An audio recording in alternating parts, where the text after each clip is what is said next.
What's up, everybody? It is the Best Pod Kid Smooth, and I'm back with another video. So again, let's talk about this. Remember the Insomniac leak? I think that was that this year or late last year? I think that was earlier this year. Wow. But they had this. Somebody told me this was fake, but I do recall seeing something like this when it was also the same image where they showed Insomniac's timeline, you know, the release for Wolverine, the release for the Venom standalone game, the Spider-Man multiplayer game. I do believe there's some truth to this, but apparently this content strategy has been canceled, which is disappointing. You know, the first Spider-Man game, Spider-Man 2018, was able to get its the base game out. It was able to release DLC story expansions for it. And they ultimately end up doing a Miles Morales game and also a remaster 2 years later, and they changed up Peter's face. This time around, Spider-Man 2, you would think get the same treatment.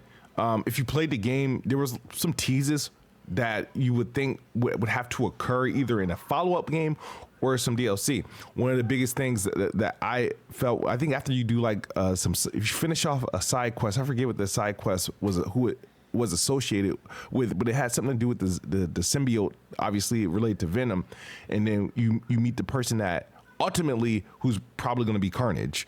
That was a side quest. So I'm like, okay, that's going to be a DLC story quest, because the dude like escapes. You don't like fight him in the game. Dude escapes and goes somewhere, and he has the stuff to turn him into Carnage.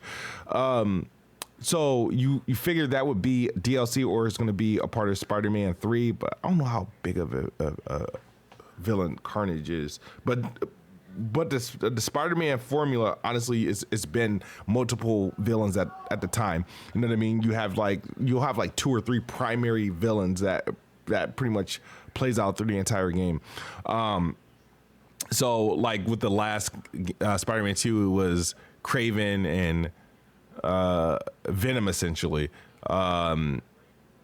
And the previous game, it was like the Sinister Six. You thought it was Mr. Negative, but it ended up being like Doc Ock being the primary op. But this roadmap, you know what I mean? When you have a single player experience, you have a single player game, and you know you would like a healthy dose of replayability, and this would have served as that. This seems pretty accurate. I think I don't really know about the Beetle infestation, but Extreme Carnage and the Spider-Verse anatomy they all make sense. They all make great sense. And I think it fit in well, because you know you can get the Spider-Verse suit and whatnot, and they imitate the frames that you get and that type of thing.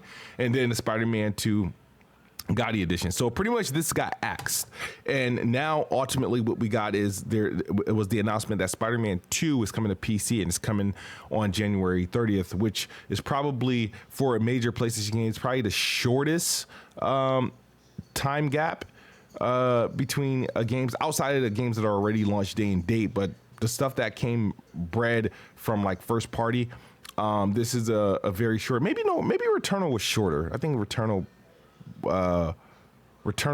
also had a quick turnaround. But Spider-Man 2 is coming to PC.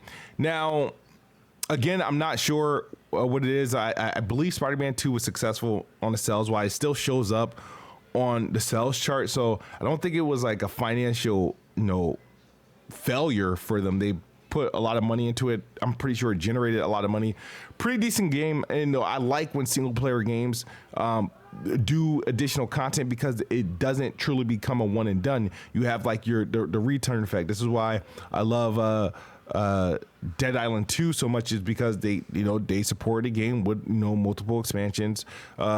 There's obviously other games that also supports their single player experiences with these things that give you a reason to go back to it. So it sucks is that this is pretty much it, right? And that pretty much, I guess what to expect is these expansions that were going to be, part of the Spider-Man 2 campaign. They'll probably get shoehorned into Spider-Man 3. Hopefully Spider-Man 3 has a quicker turnaround.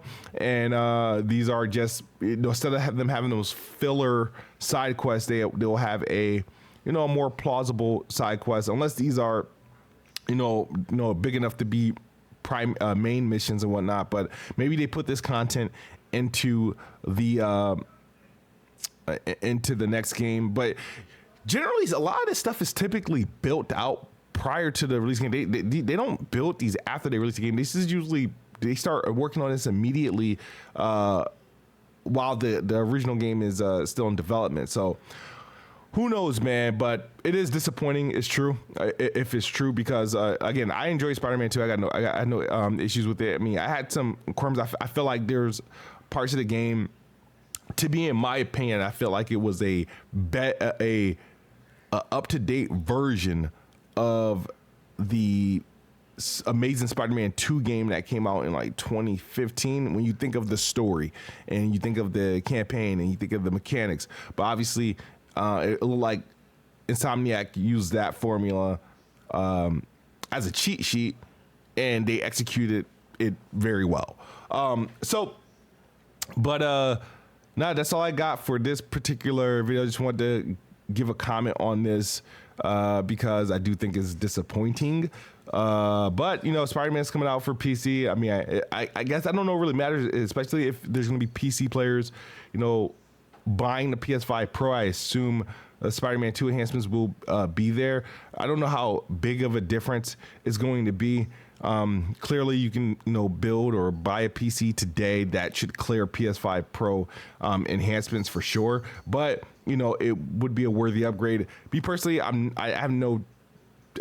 would probably, just to see what it looks like, I probably have some trophies I can actually I got some trophies I could finish up and earn on Spider-Man 2. So it'll be worthwhile going back onto it for the PS5 Pro, but not worthwhile rebuying it for a PC. But guys, that's my video for today. Let me know your thoughts in the comment section below. Are you disappointed in the content strategy for Spider-Man 2 being reportedly canceled or axed? Thought they had a good roadmap, and unfortunately, they will not see it through. Disappointed, man. As always, guys, Xbox is the best box. I am the best bot. Good night or good morning if you're on the other side of the globe. I'm out of here. Peace. Peace.